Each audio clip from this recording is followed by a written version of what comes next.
On today's show, the Hawks have 10 games remaining in the 2024-25 regular season, and we answer your mailbag questions about all kinds of topics from Caris LeVert, the best wins of the year, and more. All that is coming up. You are Locked On Hawks, your daily Atlanta Hawks podcast. Part of the Locked On Podcast Network. Your team every day. Hello, friends. Welcome to episode 1939 of the Locked On Hawks podcast. I am your host, Rowland, coming to you on a Wednesday afternoon/evening here at the end of March. And today's podcast is brought to you by the folks at FanDuel Sportsbook. And right now, if you're a new customer, get $200 in bonus bets when your first $5 bet wins at FanDuel. The place to go is FanDuel.com to get started. I also want to encourage you at the top of the show, as I always do, to make us your first listen each and every day here at Locked On Hawks. Check us out and subscribe to the podcast anywhere you find your podcast. If you missed it, I've been doing lots of podcasts, as you might imagine, on this feed. A breakdown in full of Hawks Rockets on Monday night. And then before that, a back-to-back that we dove into in terms of both games over the weekend that the Hawks were able to sweep. And then prior to that, my friend Ben Pfeiffer came on the podcast for a two-parter on the NBA draft through the lens of the NCAA tournament. And all of that is still available right now on the same podcast feed. So subscribe now and tell your friends about the podcast. The Hawks have 10 games left in the season. We are officially in the stretch run. We probably were already there, honestly, but I can see the finish line from here, basically, when it comes to the Hawks, and we are not going to stop. If you are a new listener, what we do on this podcast is cover the team all year round. So when the Hawks are eliminated, or, you know, as someone pointed out to me the other day, I said that on a podcast, and they said, what about if they win a championship? Hey, what if they do? Probably not going to happen this year, but hey, alas, here we are. I'll be here no matter what, all summer long, into the fall, into the winter, etc. Now, today's podcast will mostly be mailbag questions that I have gathered up to answer on this Wednesday evening into Thursday. But there's a little bit of news that actually dropped just before I started recording this podcast at 6 p.m. Eastern time on Wednesday. So I wanted to hold out. Actually, I was waiting for this information. Hopefully that was going to kind of drop today. It finally did. And that is an update in official capacity about Larry Nance Jr. So 6 weeks ago, essentially, on February 10th, Nance suffered what the Hawks described as a right medial femoral condyle fracture. That's a rare injury by all accounts. Kind of, it's one of those leg, knee kind of things. And they ruled him out for at least 6 weeks. At that point in time, they said it was going to be reevaluated in 6 weeks. The Hawks are big on reevaluations instead of return timelines. So that's basically, here we are now, 6 weeks. And the Hawks announced an update on Wednesday. It's kind of a vague update. So they said basically, the quote is that Nance will be continuing to progress through his rehabilitation, and quote, he will be reevaluated following the regular season, and an update on his status will be provided at that time, end quote. So again, updated following the regular season, reevaluated following the regular season. To me, that means that he's not going to play again in the 82-game season, which again has 10 games remaining. Now, many people ask this right away. Does that mean he can come back for the playoffs? Theoretically, yes. The Hawks made this as vague as possible. They certainly did not rule him out with this. They could have said, as they did with Jalen Johnson, that he's going to be out for the season. They did not say that about Larry Nance Jr. What the Hawks are probably doing here, if I had to guess, is leaving the door open in the event that they win in the play-in, make a playoff series, and then by proxy, they're playing for 2 more weeks. Maybe that would get Larry to be available to play. And unlike Jalen, where the Hawks, if they had not made an announcement on Jalen, they would have got questions all the time, including from me. And they did, to me, the smart decision, just said, you know what, he's out for the year. Let's not even mess with this. He's out for the season. With Nance, he's not that high profile of a guy.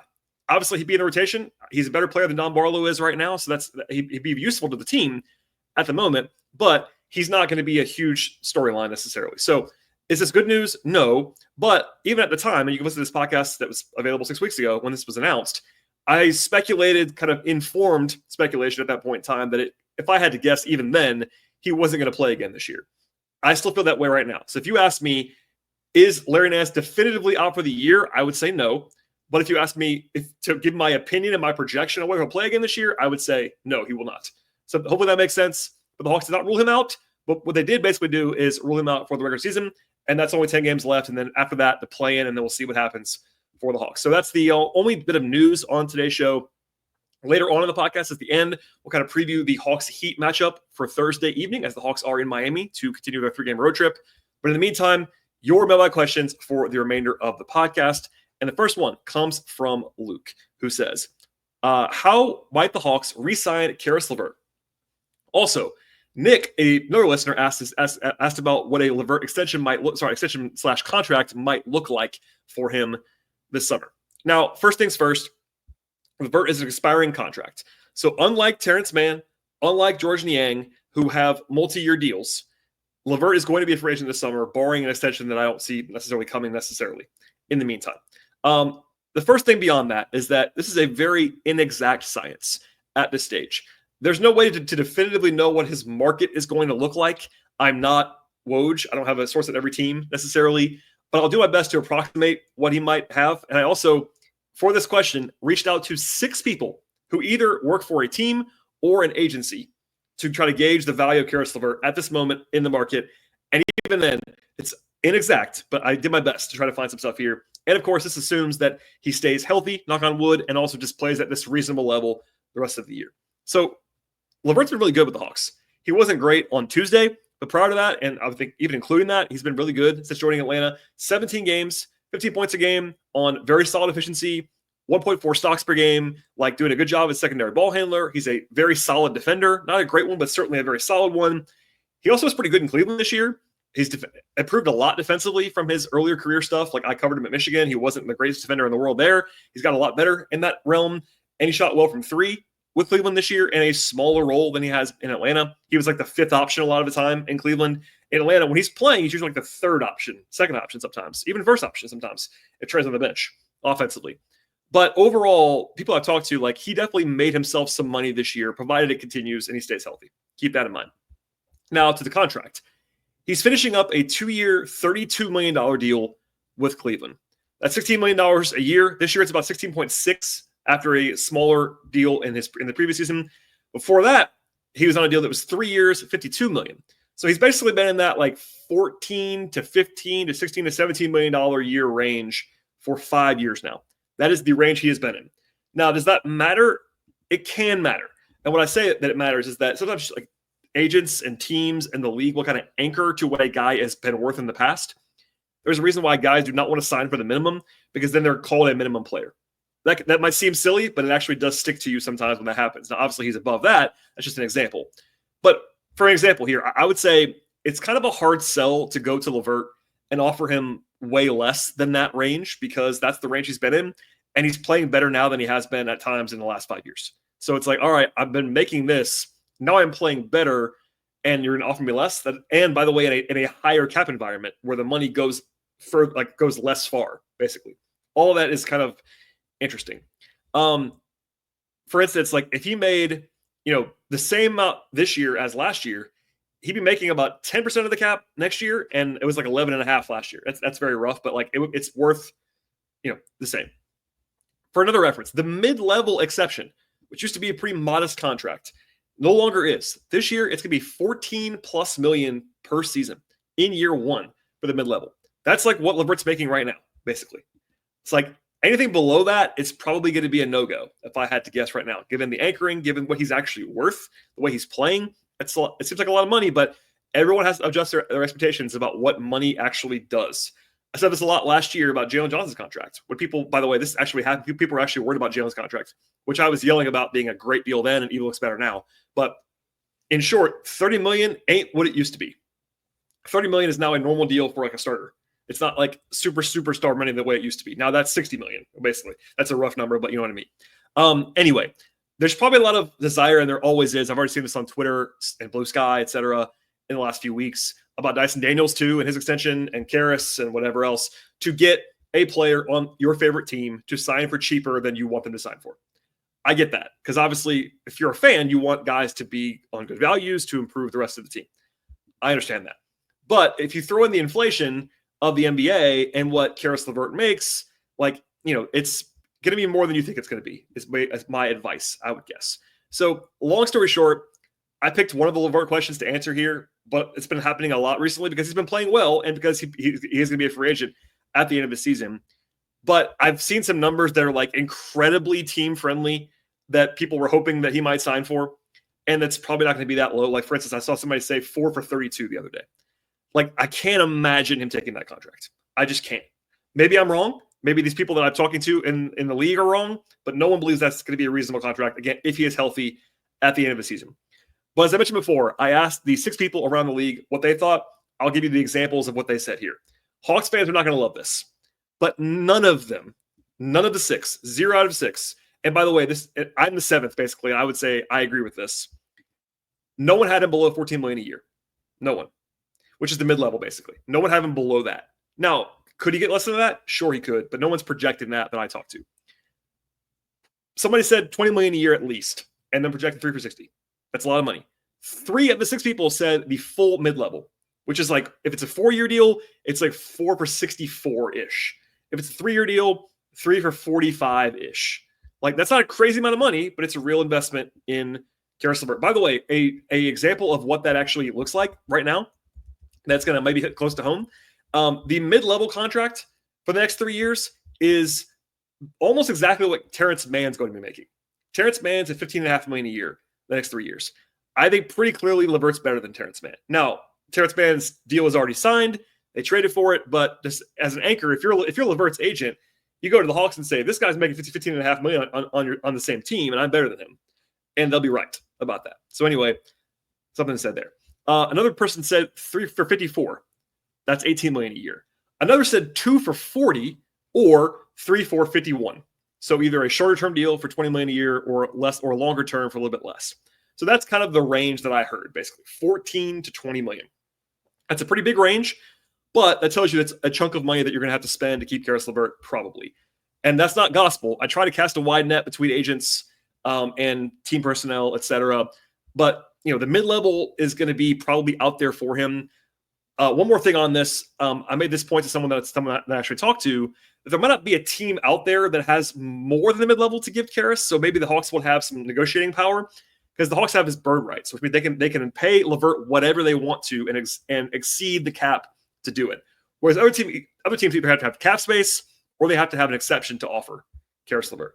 But this person pointed out the increased kind of creativity in sign and trades around the league, and it's a little bit easier to move guys around than it used to be, which I think is probably true. So I'll stop now on the nerd stuff. But everyone I talk to, $15 to $20 million a year, something like that for Caris LeVert between 2 and 4 years. That's a big range, but it matters. And I don't know if the Hawks want to pay that. I don't know if they don't want to pay it either, but I don't know that they do. All we know right now is that they traded for him, but they traded for him in a package. They traded for him to save some money in the future with DeAndre Hunter. All that's in there. So we don't know what the Hawks believe LeVert's market value is. He'll be 31 in August.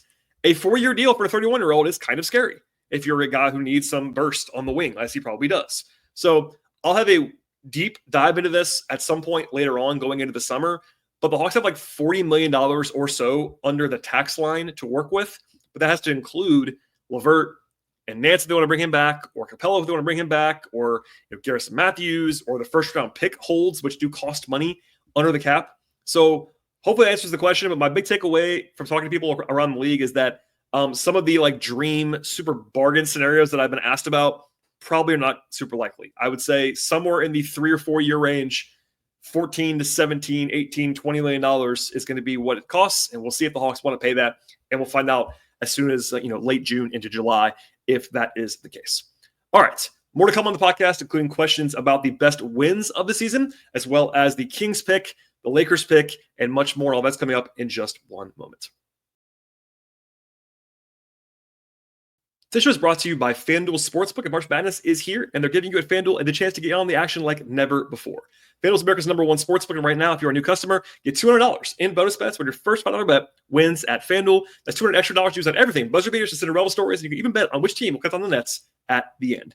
I have my eye on underdogs, as always, this year, but FanDuel also makes it easy to put back them with spreads and totals, player props, game props, future bets, live betting, same-game parlays, and much more. And beyond college hoops, they have the NBA, of course. They have NHL. They have baseball, which begins on Thursday in earnest. Football. They have golf, tennis, soccer, auto racing, and much more. And with tournament games happening all the time, there's nothing like, honestly, there's so much exciting stuff to go look at FanDuel and examine the board. And again, beyond college hoops, they have a lot of stuff there that's also available. And the app at FanDuel is also simple to use. And when you win, you get paid instantly with no waiting around for your money. Again, if you're a new customer, get $200 in bonus bets if your first $5 bet wins at FanDuel. The place to go is FanDuel.com. One more time, that is FanDuel.com to get in on the college hoops action all tournament long.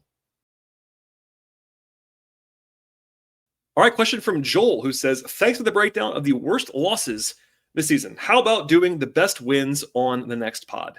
Well, Joel, it was not the next pod, but here we are answering this question about the best wins of the season. If you missed it, I think it was last week, maybe 2 weeks ago, I did a best losses deep dive that was met with mixed reactions, which is part of the fun. It's all about the eye of the beholder on this, and it's the same thing in the best wins category for the record. But I have some candidates here for best wins of the year.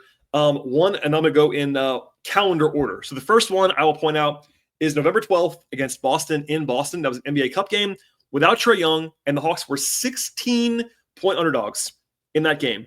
And they lost to Boston by 30 points 8 days before that. That was a shocking, awesome win for the Hawks that allowed them in part to actually win the group and get out of the NBA Cup and actually go make the semifinals in Las Vegas. Fun game. Dyson was awesome. Jalen triple-double, a great candidate there. Two games that I'll group together were the wins over Cleveland around Thanksgiving. They won 2 games in 3 days over the Cavs. The first one was in Cleveland. The Cavs were 17-1 at that point in time, and the Hawks went there and punched them in the mouth, had 135 in the game, won by 11 points. Trae had 22 assists. The Hawks made 47% of their threes in that game. That was an awesome performance. The second one was 2 days later at home. It was a less impressive from the points spread perspective, but the Hawks beat them again. And there was no sneaking up. Like when you win the first time, Cleveland, I assume, was plenty motivated for game number 2, and they beat them again. This time around, it was an NBA Cup game, and they beat them by a lot. So those 2 games were obviously high on the list. A couple that I would probably not put on the list too high, but they should at least be on there. There's a win in December in Milwaukee by 15 on the road that was pretty impressive. There was a game in overtime in December against the Lakers that I don't have super high, but it was a Lakers win that was very prominent because the Lakers were the Lakers. Overtime, winning streak was extended, all that stuff. People remember that one for sure. There's the NBA Cup quarterfinal game in New York where the Hawks were 8-point underdogs in MSG against the Knicks. By the way, that's the same point spread that the Hawks lost to the Rockets on Tuesday. So that kind of similar projection. The Hawks this time won the game impressively by shooting not even well from 3. Jalen was great. The centers were awesome. They just outplayed the Knicks in every facet of the game, honestly, in that one. The biggest comeback of the year was the day after Christmas against the Bulls. The Hawks were down 21 in the fourth quarter and scored 50 points in the fourth to win it. The Bulls shot 22 of 43 from 3, and the Hawks still won the game. So I know it's the Bulls, but that was a pretty impressive comeback, if nothing else, and a good win for the Hawks. They won January 18th in Boston, being down double digits in the first half. Trae and Dyson were awesome in that game. The Hawks actually shot 9 of 37 from 3 and still won in Boston. That's pretty impressive. February 3rd in Detroit, the Hawks won on a game winner by Trae with 2 seconds to go. They had lost 8 games in a row. That was a big win to kind of salvage the vibes because it was getting pretty dark there in late January, early February. With Jalen being out for the year, they stole that one. That was a good win for the Hawks. And then, I'll kind of stop there because like most of the recent wins that the Hawks have gotten, it's not really their fault. They're playing a bunch of teams that they probably should beat, and they're beating them, which is probably good. But that's a decent amount of list. And again, it's kind of like, what do you value? I think my personal list would definitely have a top 5 in some order of the two Cleveland wins, the 2 Boston wins, and the New York win in the Cup quarterfinal. That's my top 5 in some way. But if you want to argue for the Detroit game or the Chicago game with the comeback, I get that too. So they don't have as many like glaring wins as some teams do. But look, there are not very many teams in the league that have beaten the Cavs twice and Boston twice in a season. And by the way, they beat Boston twice impressively. They swept the Cavs in a 3-day set, and they're playing those teams at full strength for the most part. So the Hawks have the ability. My takeaway from this is the Hawks have the ability to be a giant killer. They can beat anybody on any night. That's pretty evident when you watch them. But if the Hawks have their A game, they can play with anybody. Now, they play down sometimes too, and they frustrate you with that.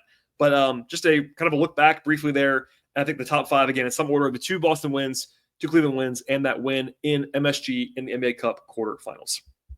All right. One more quick one here, I should say, and then we'll get into some more later on, and then we'll get into the Heat game at the end of the podcast. Stephen L. asks, is there any more news on the specifics of Dom Barlow's contract? This will be a short answer, but there is. I'm not sure if I ever did this on the show, so my apologies, but the final details are available now for Dom's deal. It's a 2-year deal, essentially at the minimum. It guaranteed him about $490,000 for the rest of this year. So good money if you can get it from Dom. There you go.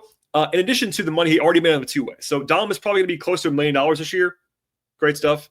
Then next year, in the 25-26 season, they have a team option on Barlow for the minimum. It's about $2.2-ish million. And that option has to be decided by the Hawks by June 29th, which is pretty early. So that's similar to where Garrison's been in recent years. The Hawks probably will know what they want to do with Dom by then, but that's a cheap option for a guy they like, a young player with talent. I think if I had to guess right now, they'll pick it up, but not a lock by any means, and it is a team option. I would imagine the Hawks probably tried to get Dom to sign the Vit Krejci contract, which is basically 4-year deal with very light guarantees and more team control for longer, because Dom is really young. If he pops, you would have him sign for a long time.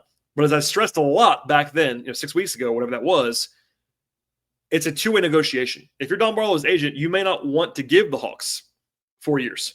You might have tried to hold the line, believing in your client and not wanting to have him be tied into a team-friendly deal for that long.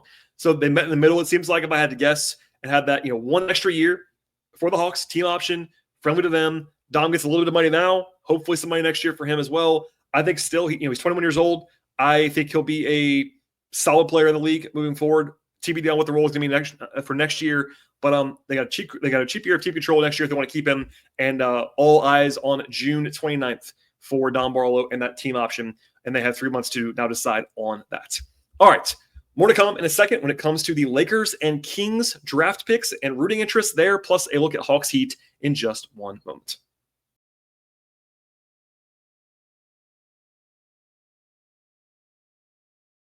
All right, before I dive into Hawks Heat for Thursday, I have a bunch of questions about how the Lakers and Kings draft picks are unfolding. And I try not to do this too often, but we are on a stretch run now.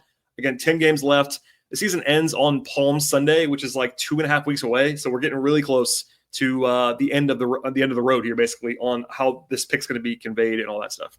Lakers one's easier. The Hawks have the Lakers pick no matter what this year. So Atlanta's just rooting against LA. Not really complicated, just rooting against LA all the time. Of course, LA got the gift of the Luka trade and some pretty kind shooting luck for a while for their defense. But they won 14 of 16 games, and that was frustrating for Hawks fans, I know. Recently, they have lost 7 of the last 10. They are playing tonight as I'm recording this podcast on Wednesday, so keep that in mind. I don't have that result in front of me on ESPN against Indiana, but just say this. If you're listening to this podcast by then, root against the Lakers, obviously. As of right now, as I'm recording this podcast on Wednesday, it's the 23rd pick in the draft, which is not super high upside. That's a real pick. It's got value. It could go higher. There is a dream scenario still in which the Lakers fall flat on their face down the stretch and end up in the play-in. It's not likely to happen, but it is possible. But I would project that pick to be somewhere in the same range it is right now. Low 20s, low to mid 20s. Not a bad pick, but as soon as the Lakers got the Luka thing done and LeBron was pretty healthy this year, some of the upside scenarios fell off the table for Atlanta, unfortunately. But in the same breath, it's a valuable pick, and it's coming no matter what. The other one that's more interesting right now is the Kings pick. So as a refresher, it is top 12 protected. It has to land 13 or worse for the Hawks to get it this year. If not, it rolls over to next year. And if it doesn't, we'll talk about that later. The best thing for the Hawks would be the Kings getting into the play-in. The play-in. If they miss the play-in by being bad, not good. If they're in top 6, that's okay. If they're 11 or 12 in the West, that's bad because it's possible the pick conveys, but it's very unlikely at that point in time. If the Kings are in the play-in, the Hawks are very likely to get the pick. If the Kings are not in the play-in, the Hawks are very unlikely to get the pick. It is that simple in some ways. About 3 weeks ago, the Kings pick seemed like 95% to convey. I'm not kidding. The Kings were 33-29. They were 4.5 games up of the play-in with 20 to play. Plus, it was the Suns and the Mavs behind them. Phoenix was banged up. Dallas has that brutal roster situation with all the injuries with Kyrie and AD and all that. Fast forward to now, and the Kings have lost 8 of the last 10. Phoenix is red hot. They've won 4 in a row, and now Dallas has AD back. So a lot has gone wrong for the Kings in the last 3 weeks. Brutal stuff there. Now, people are asking me today if the Kings are tanking. Honestly, if I was the Kings, I would consider tanking, but they're not by all accounts. I've asked people there. They're not trying to lose games. Like Sabonis was hurt for a while. That definitely hurt them. It's mostly their schedule, though. Sabonis is a very important part, by the way. They're 31-28 with Sabonis and 4-9 without him. That's indicative of their team. Without Sabonis, they're not very good. But their schedule in March has been disgusting. This is not the entire thing, but here it is. They played all of these games in the last 3.5 weeks. They have played at Houston, at Denver, at Clippers, the Knicks at home, at the Warriors, at the Suns, home for the Grizzlies, home for the Cavs, home for the Bucks, home for the Celtics, and then home for the Thunder. That's brutal. Like, they're underdogs in all of those games. Maybe you could say at the Suns, they were kind of maybe close to not being underdogs, but that's what, 10 games, 11 games, 12 games where they were underdogs in all of them? Like, yeah, they may have won a couple more of those, but that's a bad schedule. Now, looking forward, it's more normal from this point forward. That is helpful for the Hawks, who need the Kings to win some games. The Kings play the Blazers on Thursday. That's an example of a game where the Kings need to win that one. It's at home. They're not massive favorites, but they are favored in that game.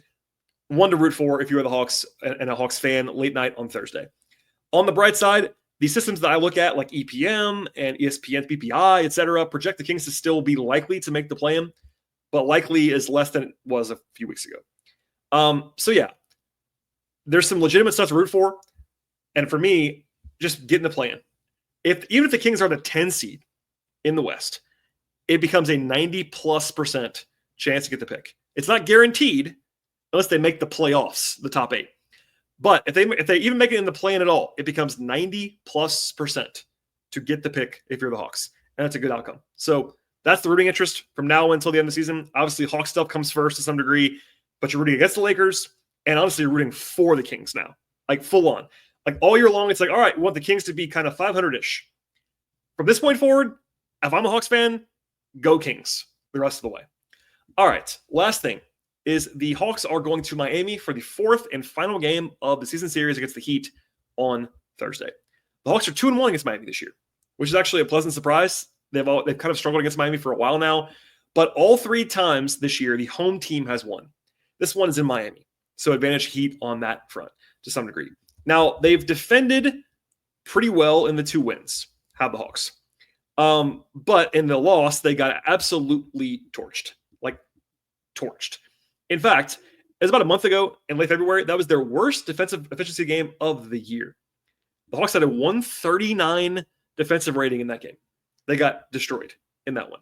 Now, most of it was that the Heat made 23 threes. 9 of 10 from Davion Mitchell and Haywood Highsmith in that game. So it was just kind of one of those nights defensively. But on the bright side, I will say this. The Heat are not that good right now. Now, they're not terrible. They are well coached. They have some talent. You got Hero, you got Bam. Like, they do have some players, and they are well coached. But this is no Jimmy. They're not playing very well at the moment. But this is still a tough matchup because they are difficult to play against. On the injury front, by the way, Duncan Robinson is questionable, as is Alec Burks. Everybody else that kind of matters for Miami is playing other than Nikola Jovic, who's out for a while with a broken hand. So the big guns, Hero, Adebayo, they are playing on Thursday. Miami, though, is 5 of 17 in the last 22 games. That's a little bit unlucky, but they've been playing pretty poorly. But they have won 2 in a row now coming in. So maybe they're trying at the worst time for the Hawks, but we'll see. Miami's not have anything like it's like hugely dominant in their profile this year, but they do historically defend Trey and the Hawks very well. Trey has some of his worst numbers of any team against Miami. That's just the reality. He had that awful playoff series a couple years ago against Miami. He's never done well against. He has had nice games against Miami, but not like a ton of them, if that makes sense. So it's not all that, but the Heat defense is not dominant, but still a tough matchup in some respects. I will say this, though. It is not as difficult as, for instance, the game on Tuesday in Houston. At the moment, as of Wednesday evening, the Hawks are 1-point underdogs. So for all intents and purposes, it's a coin flip game in Miami. That tells you that the betting market believes the Hawks are better than the Heat by a little bit, but the game's in Miami to kind of balance that out. That's kind of what I would say is the overall, someone who reads this stuff all the time. Hawks slightly better, game's in Miami. Flip a coin, we'll see. I think the Hawks can certainly play well in the game, but keep that in mind. Also, injury-wise, no surprises for the Hawks. Trey is probable, as he always is. Everybody else is still out that was out. Nance, Capella, Jalen, Bufkin, Keaton Wallace. Everybody else is in. So no surprises there. And we'll see how the Hawks fare. And, before I sign off here, again, one more time here, they played 10 more games this season. The Hawks are 35 and 37 this year. It's crazy in some respects. People have kind of forgotten this. Like, I made a comment to someone the other day about how this season was like pretty clearly a success for the Hawks, and I got yelled at. And I was like, guys, the Hawks won 36 games last year and then made a bunch of future-facing moves this summer and they already have 35 wins now. Without Jalen. Jalen got hurt in January. So, like, anyway, it's been a pretty good year. Not like a throw the parade year by any means, but we'll see how they finish from this point forward. 10 games left. The schedule is not terribly difficult. I did a full-on deep dive into that last week, so I won't do that again here. They do play Portland again. They do play Utah again, Brooklyn, Philadelphia. But this is a tough week. Obviously, the Houston game, which already happened on Tuesday, there was a loss. Now Miami, and then Milwaukee on the road on Sunday. Now, small caveat, Damian Lillard is going to be out for that game, and I hope and wish the best for Dame. He was diagnosed with a blood clot in his leg this week. He's going to be out there. That's not the biggest thing. Hopefully, he's just good health-wise. That's the most important thing of all. But the Hawks are getting, hopefully, a little bit more of a favorable matchup in that game. And the goal, again, I'm not on the team. The goal for the team is to win both games. No one's ever saying otherwise. If the Hawks can just split these two, you feel okay about that, I would say. But you want to get greedy, flat out. These are two very winnable games. The rest of the road trip, if you can go 2-1 on the road trip, you'll feel great about everything, and then you'll come back home, and we'll see. So anyway, more to come on that. Hopefully this is a decent mailbag podcast to kind of bridge the gap between the games. I will have a show once again after the game on Thursday. It's a game again in Miami. Normal start time. It's a 7:30 tip in Miami. So stay tuned for a normal schedule of the podcast after that game. Please subscribe to the show on Apple, on Spotify, on YouTube, etc. Like the show on YouTube's comments, always appreciated. Ratings, reviews, tell your friends about the podcast as well. Follow the show on X/Twitter at Locked On Hawks. Follow me there at BT Rowland. Follow me on Blue Sky if you want to at BT Rowland. And follow my non-podcast work at patreon.com/BT Rowland. All right, everybody, enjoy the rest of your Wednesday into Thursday, and we'll see you in about 24 hours after Hawks Heat on Thursday.